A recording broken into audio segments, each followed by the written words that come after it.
All right, everyone. Welcome to another Wednesday evening. One of the best days of the week because you get to hang out with us, a Masculine Geek. So this is rather impromptu, and it's very timely because it is Wednesday, and our Pulp Anthology Book One has released. It's now on Amazon, and we're here to briefly discuss about it and celebrate it. So let me show you the. Here is the physical copy. Woo! Beautiful. I know, right? Long time coming. About a year and a half in the making. Yeah. What's the spine look like on that? It's Look at got that. the. That thing is thick. I know. It's. Thank you. It's. That's what she said. It is. It's 280 pages of pulp goodness. That's awesome. Right. So it has two short stories by TJ, a short story by Noble, and a novella by myself. So the short stories are first, and then the novellas at the end. And Nice. there's the it came out pretty good. That came out very well. It's a work of art, and the introduction is by TJ. So I was bragging to somebody about it late last night, and then yeah. I did an Amazon search for it just to see if it had appeared. It did. And I was like, oh shit! And I buy now. Nice. So mine will be here tomorrow, or no, Friday. Friday. Okay, cool. Thanks, AJ. Excellent. Let me get some music in the background. Set the tone. Let's see what we want. So we'll go around the table and very briefly, give like a short synopsis of what your story is about. So, TJ, since yours is first, so here's the order. Got the introduction by yourself, and then your first short story is The Cursed Cure of the Chosen Cult. What is that? Briefly, what is that? I obviously don't give the ending because you want people to read it. But in general, what's that about? It's about this bounty hunter in some post-dystopian future who's tasked with enforcing the laws of a theocratic government, and he's been ordered to find who is spreading some disease that's been killing people in the country, and he goes to this one village where there's been no outbreak yet. And Okay. so I'll leave you to read the story to find out what happens when he gets there. Excellent. Next up, we have The Last Son of Thor by Noble. So before I give the Reader's Digest version on this, Vince, I want to give a shout out to you for pulling this together. This doesn't exist without the sheer force of will of you dragging everybody to the table here and making it happen. Just to anybody and everybody who's watching, it's like the meme says, you guys, you can literally just do things. And Vince just decided to do this thing. And, he just basically put it out there to all his friends and said, hey, you guys write, give me stuff. I'll put it in an anthology. And sure as shit, he made it happen. So cheers to you. Thank you. My finest Japanese whiskey, or as they say in Japan, kanpai. Salute. And thank you. I appreciate the opportunity. It's great for me. And it was fun. It was fun doing the story. So what I did was The Last Son of Thor is based on the world that I built in my first novel, The White Arrow, for which I've written the sequel. I just need to get it edited and published. So this is like a nice kick in the pants to do that. Great to start the year with something in print that I can show off to people and talk about. And it was kind of like a side quest, in that larger story. So you don't have to have read my other work to understand it. It stands alone on its own. But if you have read it, you'll recognize the world that it's in and the setting that's there. And it will be especially interesting for the sequel to The White Arrow, which I've titled The Widow's Wrath. My goal is to get that out this year. And so this story will definitely make a lot of sense in the context of that second book. So I won't give any more away about it, but it's a high fantasy setting, and I had a lot of fun with it. Cool. And TJ, your next short story, Outpost Dare. Yeah, so that one is kind of, they have like I don't want to compare it to Starship Troopers, the novel, because it's a little bit more pulpy. It's obviously a pulp fiction, but it kind of has that same sense of like, you've got the enemy, which is this hostile race. It's about this outpost on a very hostile, environmentally hostile planet, and it's about them basically constantly having to defend themselves as they mine this very rare mineral or ore that you can't get on any other planet. And you don't even know that you don't know anything about the main character other than what he does and what he says maybe about himself, but like you don't even know his name. The protagonist is an unnamed character. So I thought that'd be interesting. And there's like, both my stories have some pretty good plot twists at the end. You don't know what's going to happen until you read the last page. That is true. Let me turn this music down a little bit. And last, and certainly not least, is my own novella. So I've talked about this numerous times. I won't belabor it too much, but it's called Laser Dick, a pulp detective story.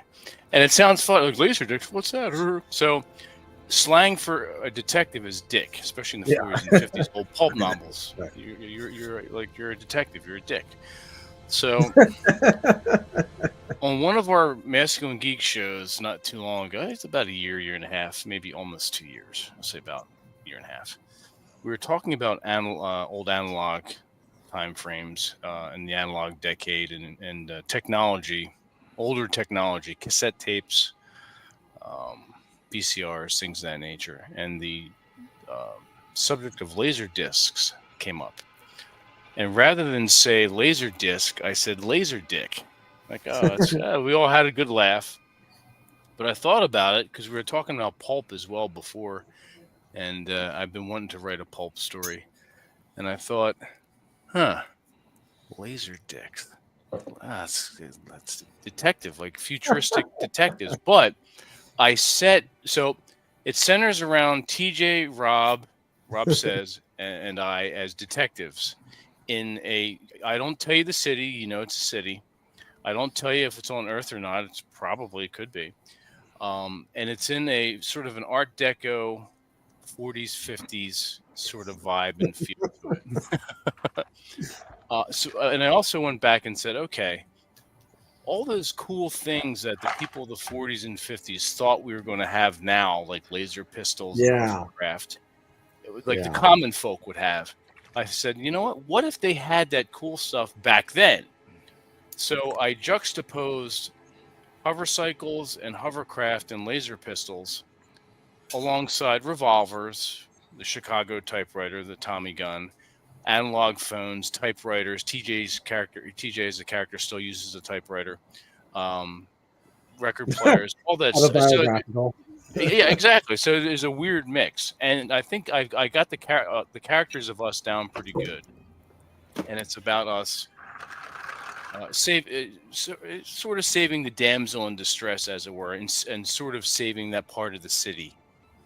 And I guess I get my inspiration for the story in general from Doc Savage stories, the Three Investigators mystery series, and not for nothing, Ghostbusters. Nice. So the concept of male camaraderie and fellowship, and guys of like-mindedness coming together to solve a problem, save the world, be badasses, adventure, Indiana Jones type characters. That always appealed to me. So I figured out let me take Rob and I and TJ and throw us into a detective story. So we're the laser dicks. But yeah, it was fun to write. It's tongue in cheek. There's a lot of juvenile humor in it. It's not politically correct. It's sexist. There's parts that are downright racist, and it's just it works for that sort of pseudo 40s 50 pulp feel time frame. You're gonna love it. You're gonna love every story in this book.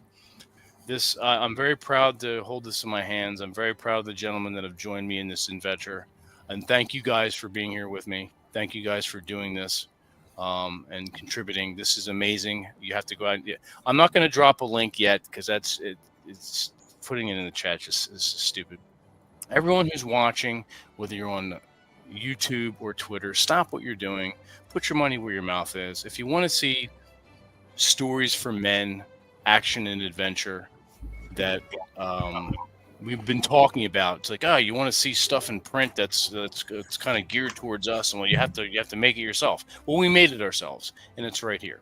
And it's real easy to find. Just while you guys were talking, I typed in MG Pulp on Amazon.com. It took me right to it. Cool. Put it in my cart. Purchased it. It's on its way. It'll be here Saturday. I mean, it's literally that simple. Exactly. Yep. I had no problem finding it. All right, cool. Good. I'm glad it's coming up in the search. And for $19.99, for basically like Renewable was saying, you're getting 3 books in one. It's cheap as hell.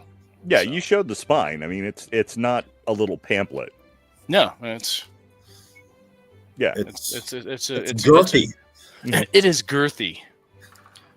It's I can't wait to get it. I did not realize it was going to be that voluptuous. So it's a very sexy cover. It's so good. It's so good. Like I said, the person I was showing it off to was like, "Wow, that is badass." So right. I might have sold another one just by showing it to somebody. But I'm looking forward to Vince advertising one of his stable of girls, one of those photos, and of course Noble. I mean, you got to get Sarah Bethlen on the act. There will be a photo shoot this weekend. Don't worry. Yes, well done. Look, there will be promotional photography underway. Nice. Look forward to that. That'll be great. To just kind of showcase. Hey, she is my biggest cheerleader, and she is happy to do it. So cool. Yep.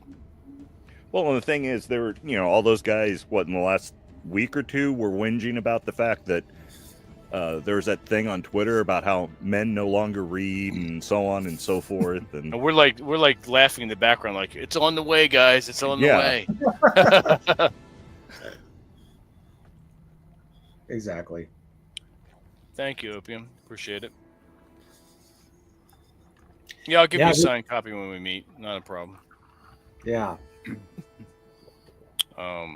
I will also, like I was telling TJ before the show, I ordered 3 author copies, to check for construction and whatnot. This is, not for resale across here, but it's nice to have. And I wanted something to show off. So Amazon, I ordered all 3 at once. Amazon broke it into 2 shipments of 1, which is here, and then of 2. Now the 2 aren't arriving until tomorrow, which please, someone at Amazon explain that to me. So when they arrive, I'll send one out to you, Noble, and I'll send one out to TJ, so you have the author copy. Well, that's cool. Yeah.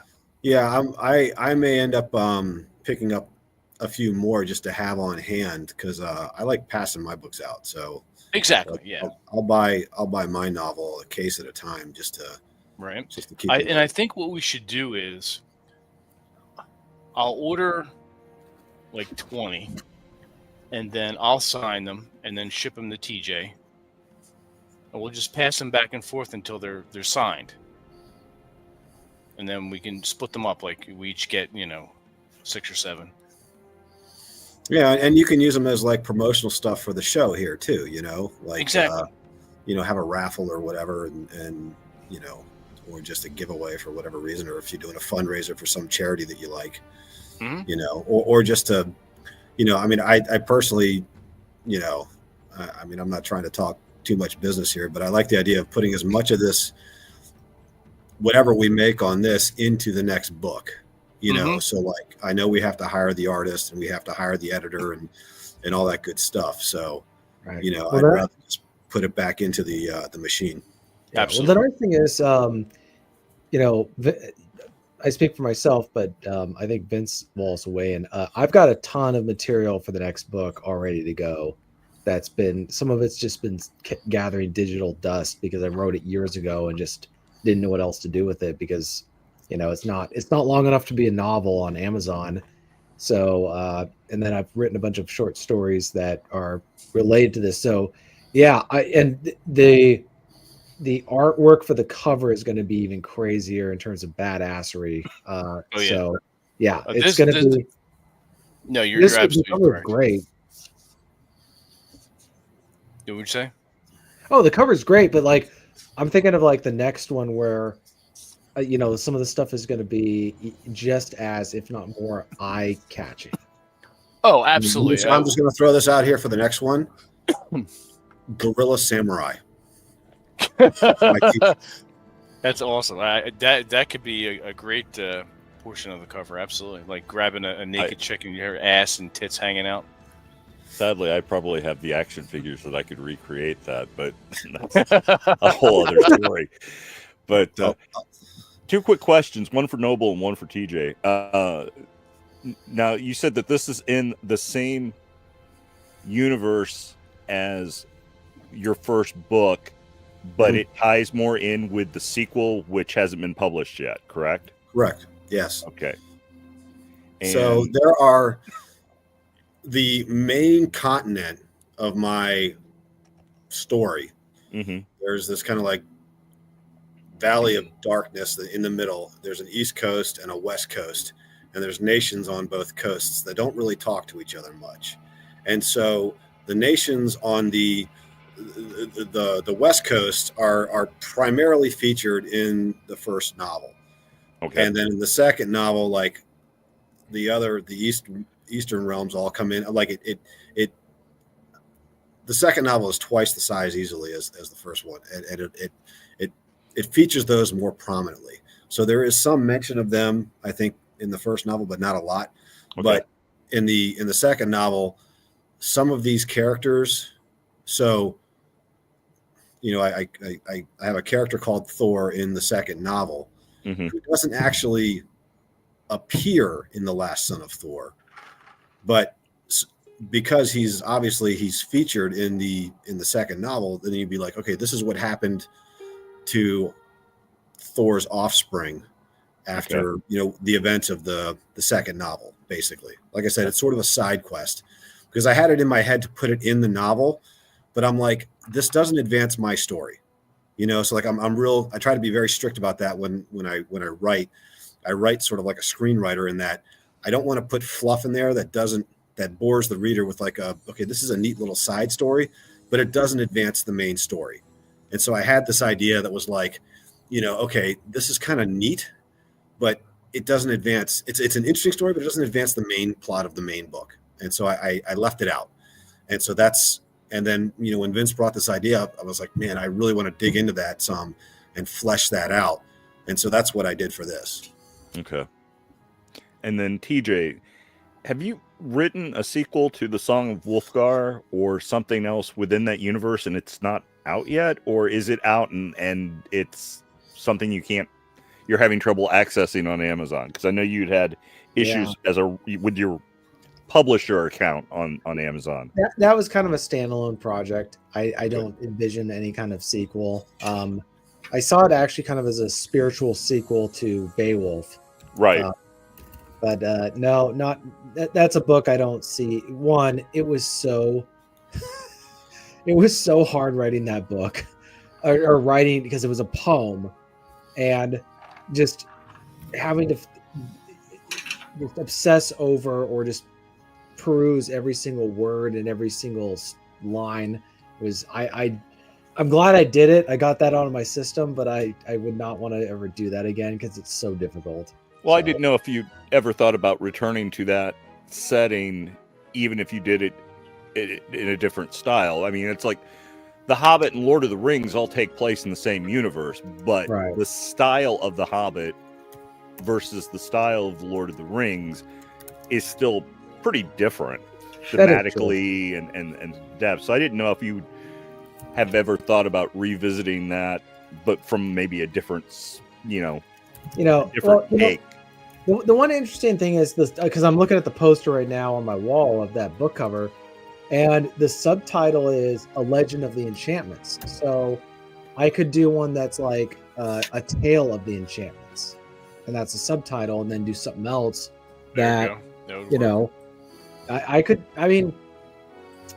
theoretically. But you hinted at stuff in here that is like, okay, there's these things, but what are these things? And sometimes, like with the Clone Wars, wondering what the Clone Wars were, you could make the argument the imagination of 8 and 9-year-olds talking about the Clone Wars in 77 and 78 was greater than what we actually got when George did it. But you've hinted at other things, so that's why I was wondering if you wanted to revisit that, even if you didn't write it like an epic poem or saga as far as the style goes, but here's these other, something about another enchantment or another hero or another legend in that universe. I'll look at that. I'll look over the book and maybe chat with Vince and see if I can try and write something up.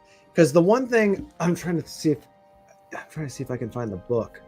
The Robert E. Howard wrote about that one guy, the Celtic guy, and Bran McMar. Yeah, I could see myself writing in that kind of style for any kind of sequel or just standalone story, kind of where it's just very pulpish and not really delving into anything other than just action, So yeah, I could do that. Okay, that'd be cool. And I'm glad to hear that you're continuing with yours, Noble, because obviously I've got your first book. It's something I'm looking forward to having you sign one day, or have your wife, rub my copy against her breast or something and give it back to me. Whatever happens. I mean, She's gonna lick it later. Yeah. I mean, I would not put anything past your wife. I mean, she's just. Well, now you're giving me ideas. So. All right. Well, here's what you can do: is just do like one of those, like a kiss mark or something on the. Yeah. A lipstick kiss swatch, on the inside, whatever they call that. The certain ones, yeah. Like the 5 golden tickets out of all the books. Certain people get them. Yeah, it's like, okay, yeah, you've got your copy of the Pulp Anthology autographed by all 3 authors, but do you also have a copy that's also got the lipstick stain of one of the author's wives? I mean, there you go. That's the holy grail for the collection. So, but no, that's cool. So I'm glad you're continuing that. So you've just got to get it edited then. Yeah, I mean, it's been on the shelf for over a year. Like it was a brutal slog to get through it. Not brutal's the wrong word. I had a lot of fun with it, but I did something way different with it. In that I had 2 concurrent story threads that were kind of running in alternating chapters. So you'd have one character going this way, and then you'd have the main story going this way, and then back to the other character, and so on and so forth. And then it slowly, the one character is in the past, but he lives a very long time, and I don't want to give too much away, but he eventually joins the main story in the future near the kind of the 3rd act of the book, and so it was fun putting all that together. I mean, there's a lot more to it, but I'll save that for when I actually get that book out, because I love talking about it.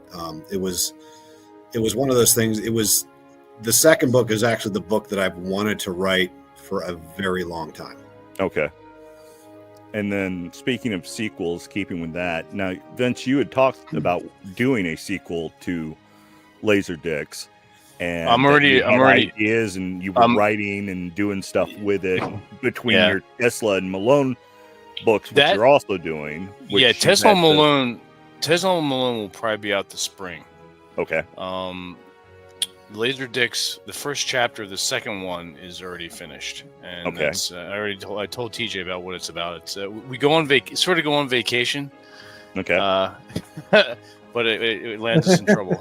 And TJ actually came up with the title. So, yeah, awesome. It's hilarious, the story about how you came up with the concept for that novella, because I have a pulp detective story that I'm working on, totally unrelated to any of my other work, and it's got kind of the same dumb origin, in that you ever drive around strip malls?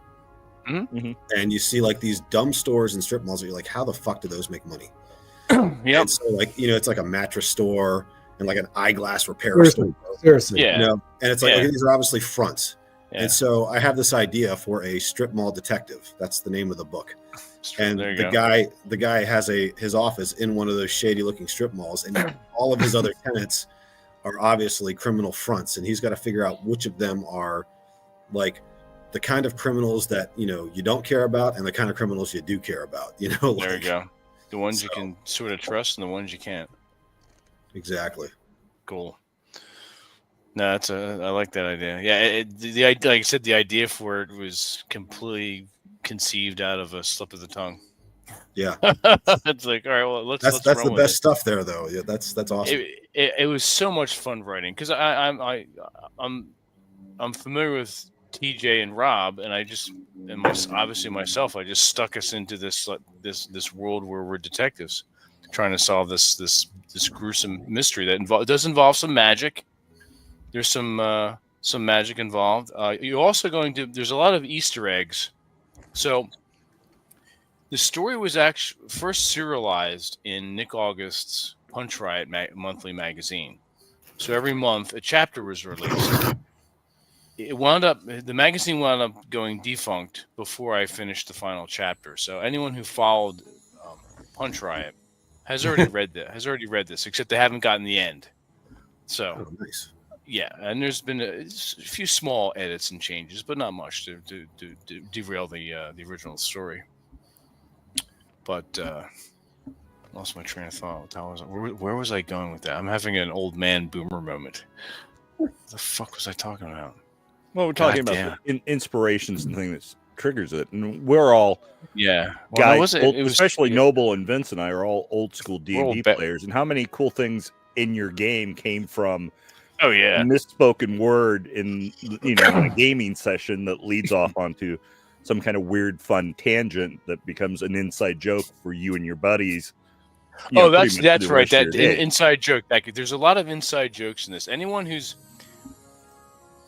familiar with some of the Twitter people that we follow, you're gonna catch some names like, wait a minute, that's so and so. This is so and so. Oh, that's shit, that's actually Aaron Clary, or that's that's Nick August or something like. So you're gonna get some.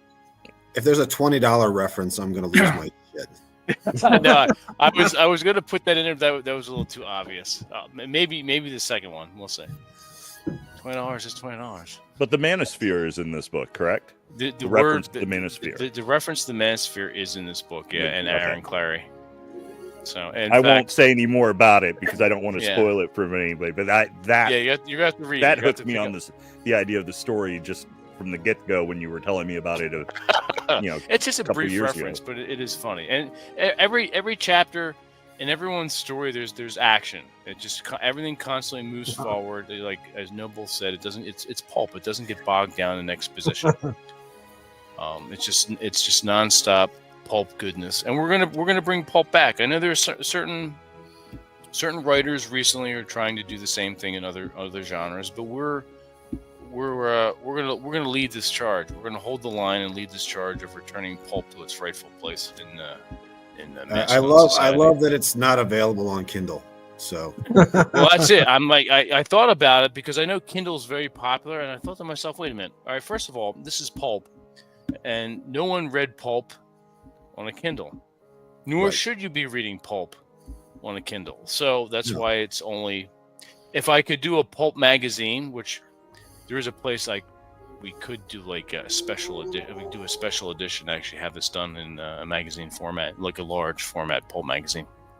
But you have to read. You have to hold pulp in your hand. You have to be able to feel the progress through the book as your left hand gets a little weightier and your right hand loses the pages as you progress through, and you just look at the words, and if you want to highlight something or just laugh out loud, and it's eye catching. I mean, an ebook cover, it's whatever, but to have an awesome cover like this on a book on your shelf in your hand, you can show people, you can give as a gift.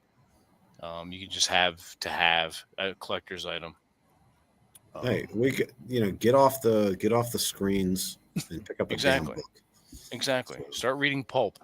Wow. Read pulp. It's time to go back to the pulps, and we are going to lead that forefront drive to do so.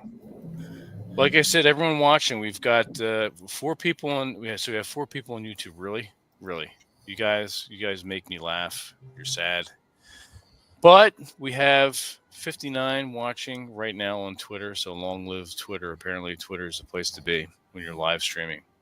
Yeah. So everyone on Twitter, hop on over to Amazon, type in the MG Pulp Anthology. This will pop up, and then go buy it. You will not be disappointed. I just like holding this. This is amazing. It's good to have it in your hand, too. It's like an accomplishment.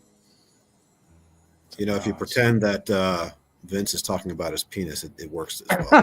It does. It's like it's good to hold in your hand. It's an good to accomplishment. have it in your hand. Good to have it in your hand. It's just, I mean, the girth is, you know, it's girthy. It's girthy. It's just about spot on. Yeah, it's girthy. You like showing it to your girlfriend, you know. I like exactly. So, but and it's not for lipstick all over it, you know. Leave lipstick and just splooge everywhere. And you make sure you pick up more than. If you're going to do that, gentlemen, make sure you pick up 2 copies or 3. One for the splooge with your girl, one for you to have as a collector's item, and one for us to sign. So go ahead, make sure you order 3. Yes, the more the merrier, and leave a review because that helps. Yes. Even if it's you leave the stars and leave like, "Hey, great book. We want more. We want more." That's fine. Doesn't matter. Just leave. Yes. Leave. It helps pump up the algorithms. Or the algorithms. Yeah. So, hey, you know, Robert, you were talking about Dungeons and Dragons references. If I can digress with a little story here, one of the things that I did when I was writing my first novel was I created a D&D campaign set in that universe to help build the world out because I didn't have enough material. Right. And so I'm like, well, if I run a weekly campaign, and I was running it like I was playing with my kids and like my brother-in-law and my sister, like it was just a family game literally around a table. It would get us all, you know, together to, you know, have dinner and play D&D, but it helped me build out the thing. And then I read in an article somewhere that R.A. Salvatore, I don't know if I'm pronouncing his name right, did exactly that when he was, you know, writing like the Icewind Dale stuff that he did. And and he mentioned it in one of his anthology books. He published all these big volumes of collections of his that Drow Ranger series. Yeah, and so there's a little bit of an introduction in the second novel or the second volume where he talks about that very briefly. And I met him at Arizona State several years ago, and I brought just that copy, that volume, and I asked him to sign it because I was like, I stole your idea. I didn't realize I was doing it, but I did the same thing you did. I used a D&D campaign to help build the world for my novel. So, you know, and he thought that was pretty cool. That is cool. But I had heard a similar story about Robert Jordan, who wrote The Wheel of Time. It may have actually been a foreword by him in the 3.5 edition Wheel of Time campaign setting book that was released by Wokesies of the Coast. One of the few of their era products that I actually own, only because it was connected to Robert Jordan, the late Robert Jordan. So there's actually quite a bit of wisdom in doing something like that, especially if, you know, I'm not going to delve into all the intricacies of this setting, but as the author, I need to have it kind of in the back of my mind as far as how things kind of work or how things kind of look geographically, so that I'm not, even in a short story form, not contradicting myself as far as, you know, on page 1 describing something as one kind of geography, and then, you know, on page 12 as I'm wrapping it up, it's like, you know, the weather or the setting has completely changed or something, especially when you're more focused on the characters and the action, which sadly, I think for a lot of people, it's like all about this intricate world that I'm going to describe in great detail, where people are doing absolutely nothing but the equivalency of ordering coffee in this fantasy setting Starbucks. And it's, which is the exact opposite of anything pulp, because it was all about the action. But we did, but you still knew what kind of world, even if it was based in the real world or a real city like New York, whether you're talking The Shadow or Doc Savage or whatever, you instantly visualize what this large metropolitan sprawl of the 1930s looks like. And it's there in the back of your mind as you're watching The Shadow beat the living crap out of some communist bastard. It's there, but it's not the whole point of it, and you're not getting lost in that minutia. So no, yeah. I applaud you guys. I'm just sorry that I didn't have the time this past year and a half, 2 years that since this started to contribute to it. But I am really proud of you guys, and I'm looking forward to getting my copy on Saturday. Thank you. Yeah, like I said, we all had blasts writing our stories, and all of our stuff. It just it's so much fun. It's so much fun to be able to put words together in a meaningful way that you can entertain somebody and yourself. I mean, let's face it, we write these stories for ourselves first and foremost. Right. And then if anyone else wants to come along on the journey and throw us a few bucks to continue on with the next one, do it. Help us out. Well, and it's something that, it seemed like it was really prominent a couple of years ago for guys to talk about, some of whom were acquainted with, some we might even dare call friends, that guys need to create their own thing, their own, Hollywood's not going to make the movie for you. So if you want to see this kind of movie, you've got to make it yourself. The big publishing houses aren't hiring or giving deals to authors that look like any of us.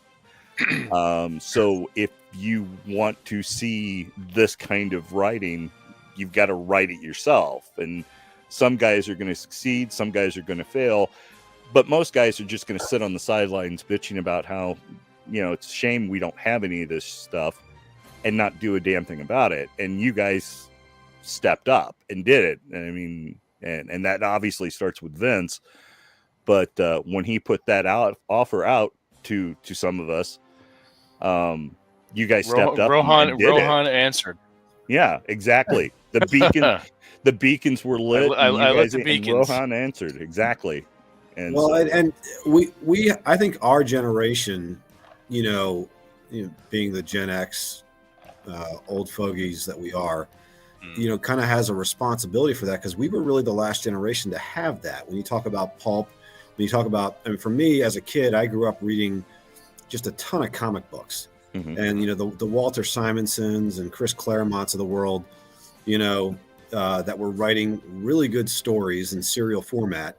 You didn't read the comic books for the art in those days.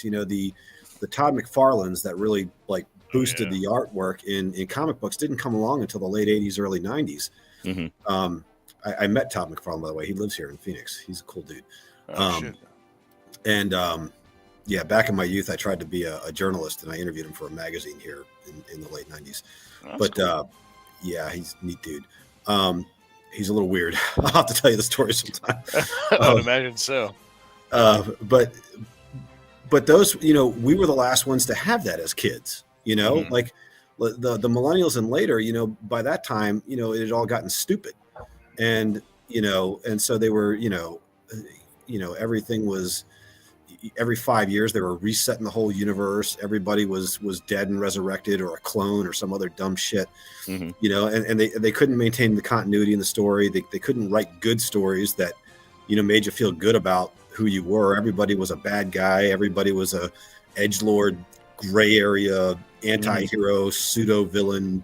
It's like, we can just have good guys and bad guys, like the X-Men are the good guys and the Brotherhood of Mutants are the bad guys. Like, that's it. You know, And you don't. The funny thing too, especially with pulp, and what I think we've all tried to do with our stories, you don't have to explain why they're bad. right? It's obvious. They just are. Yeah, it's obvious in their actions, and they just are, and you run with it and you go with it. Yeah, and you don't. I mean, you can give I give the villain in my novel a backstory, and I explore it even more in the second book, but he's still an asshole. You know, it's like it doesn't. I'm not making any excuses for this guy. Yeah. He's a bad guy. That was one of the things I was working on for a fantasy novel, where I was like, how much backstory do I give? And the other thing I was trying to do is saying, because there's some villains who are badasses. We think they're cool, but they're still bad guys. Then there's bad guys that you just genuinely despise and just loathe. And that was actually the big, I think a lot of people, when I posed the question, really didn't understand what I was saying. I was like, do I make the villain of the story somebody that like you almost can respect because of the way he asserts himself? Or do I make a villain who is just like Gollum, like you just despise? He's not enviable. Nobody wants to be Gollum, right? But Darth Vader is kind of a cool villain. Or I'm trying to think of some other villains where you're like, yeah, these guys are kind of cool. They're not good guys, but like you don't feel that visceral disgust when they, enter a scene in a movie or a TV show. And no, but you're happy to see them get their ass kicked. Like it's like Red Skull from Captain America, where Red Skull is he's kind of a badass, but we want to see him lose. We don't admire him. Well, look at Hans Gruber from Die Hard. Oh, yeah. I mean, Alan Rickman and as Hans Gruber is charming as all get out, but you cheer when he falls from the Nakatomi Plaza, Right. I think of like Thulsa Doom, and like there's a villain who had a neat character arc in the movie. He starts out as just like a thug. He's just running around stealing shit, and then he turns himself into this cult, godlike demigod figure, and he's still like, okay, that guy has really, leveraged. He's done a good job building himself up, but God, he's still a son of a bitch. Like, am I swearing too much on your stream? I'm sorry. No, we're past the 8-minute mark. No one gives a shit. Okay. No one gives a shit. But and you're happy when he gets his head cut right. Some of the stuff he says is right. Right. Like you find yourself agreeing with him. Like maybe he had a point. Right. I mean, he's still a jackass, but it's like, I'll give an example of a kind of cool villain. I don't remember the name of the movie. It came out in the 90s. I think it was Mortal Kombat. But there's this girl who's been captured by the bad guy, and she's explained how, when I was a kid, you came and burned through my village and you killed everybody and all this stuff. And he goes, I'm sorry, I don't remember. She's like, how do you not remember? He goes, because for you, the day I entered your village was the most important day of your life, but for me, it was Tuesday. That was Raul Julia in Street Fighter. Raul Julia in Street Fighter. Iconic role for him, by the way. I think he was on death's door when he made that movie. Yeah, too. he had stomach. Yeah, he had stomach cancer. Yeah, late stages of stomach cancer. So yeah, but they did it because he knew his kids would like it. Yeah, and that's what's funny. Is like he gives it a nuance. Like I'm genuinely sorry, but I don't remember any of this. And for me, it was just Tuesday. Like it was just another day. The other one, you look at the X-Men First Class movie they did with Kevin Bacon, and at the end of the movie, Magneto's like, hey, I agree with everything that you said. And Magneto is basically become version 2.0 of Kevin Bacon's, character, Sebastian Shaw. But he still kills him because it's like, you killed my mother. Like, I don't know what to tell you. And you're all happy when he, blows his brains out with a Nazi coin, Yeah. Yep. Yeah, it's interesting. We want villains that are kind of cool, kind of like Cobra Commander from G.I. Joe. You know? Oh, like, iconic. Like even down to him being funny. Mm-hmm. Yeah. You want characters, you want villains. There are villains that you want to despise, but they're also, I think, in Pulp, having a villain where it's almost like with the Joker and Batman, where the Joker can, depending on the interpretation, the Joker can be pretty funny sometimes. Yeah. In a very dark, disturbing way. He can be funny, or he can make a point. Mm-hmm. Right. It's like Ra's al Ghul in the Nolan Batman films. Like, I agreed with everything that guy did. I was like, he should have won. Right. I get why he didn't, but it was that was a well-written character. And of course, Liam Neeson's a fantastic actor for it. Yeah, I felt like he did a really good job. And Ra's al Ghul in the Batman animated series is also pretty cool up until the very, very last episode he's featured in, where he does, it came out 20-something years ago, but he basically transplants his mind into the body of his daughter because he's about to die. So he kills her in her brain and puts his mind into her body. And it's it kind of, Batman pointed out, he goes, Ra's al Ghul, you don't cheat death, you whimper in fear of it. Yeah, so it's very interesting. It's all about starving off the Grim Reaper for him, but in the original animated series, he's kind of a cool guy in terms of just how he carries himself. He's got that. Anyways, good pulp characters. Right. Exactly. Yes, indeed. Yes, indeed. All right, I think we've celebrated and had ourselves back enough. But I'm going to do it again. This is an amazing endeavor. There'll be more. Like I said, this is book one. The plan is to publish one every year. Now, the second one, because we do have a lot that is not for nothing already finished as far as the writing is concerned, may come out, be released in Christmas of this year. So you'll get 2 in 1 year as far as the pulp anthologies are concerned. I better get to work. Yeah, get writing. Get writing, goddammit. There was also talk of an audiobook as far as certain stories. I'm not sure if we could break it up and do that separately. I'm not sure, but I would, if we were going to do an audiobook, I would like to do the entire book. Right. And then have maybe different readers read, because I like the genres we have in here. There's sci-fi, there is high fantasy, there's detective, and there's action, and almost sort of a it's a H.P. Lovecraft cosmic horror with TJs, but sort of along the lines of Robert E. Howard, and a slight supernatural bent to them. So there's a good mix. But look for the next one probably around Christmas. So awesome. Yeah. All right. So in the meantime, everyone watching, thank you for doing so. Everyone on the few that we have on YouTube right now, thank you. Obviously, it's always a pleasure.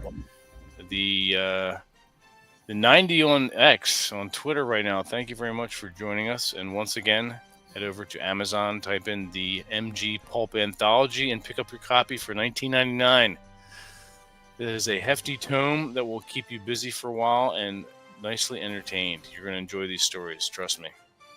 And as Noble so aptly pointed out, please leave a review. And you don't have to sit there and think about some long-winded bullshit.